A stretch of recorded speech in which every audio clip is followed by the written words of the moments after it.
এলিনা, তোর মতো বেঈমান ছেলেদের জন্য আমি এখন আমার জীবনে কাউকে সহ্য করতে পারি না।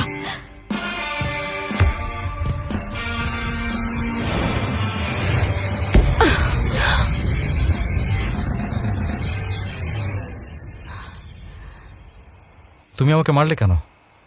কি ভেবেছিস মেয়েদের অনুভূতি নিয়ে খেলার এত শখ? মেয়েরা যখন প্রেমে পড়ে তখন নিজেকে খুব সুপিরিয়র মনে হয় না? হয়তো তোরা শুধু টাইম পাস করার জন্য মেয়েদের সাথে ফ্লার্ট করিস, কিন্তু আমরা সব মেয়েরাই একটা সিরিয়াস সম্পর্ক ডিজার্ভ করি।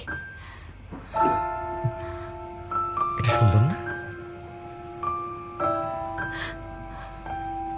জানিস, বুকটা ফেটে যায়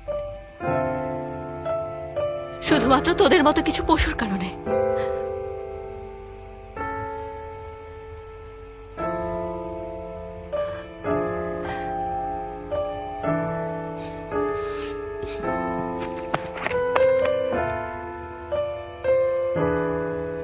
ম্যাম, কেমন যেন অদ্ভুত লাগছে।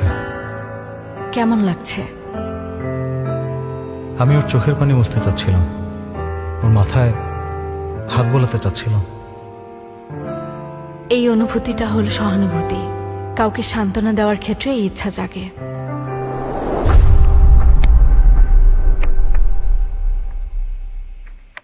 এলিনা, কি হয়েছে আমাকে একটু বলবি প্লিজ?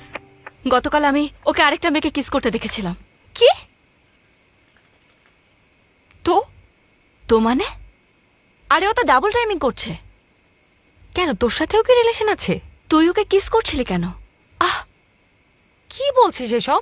আমি একটা অচেনা ছেলেকে কিস করতে যাব কেন? হ্যাঁ, তাহলে তুই একটু আগে যে... এলিনা শোন, আমার মনে হয় তোর এখন রেস্ট নেওয়া দরকার। চল আমরা রুমে যাই, রেস্ট নিবি। পৃথিবী আমার জন্য থেমে থাকবে না। আমার যতই খারাপ লাগুক না কেন, কিছুই চেঞ্জ হবে না।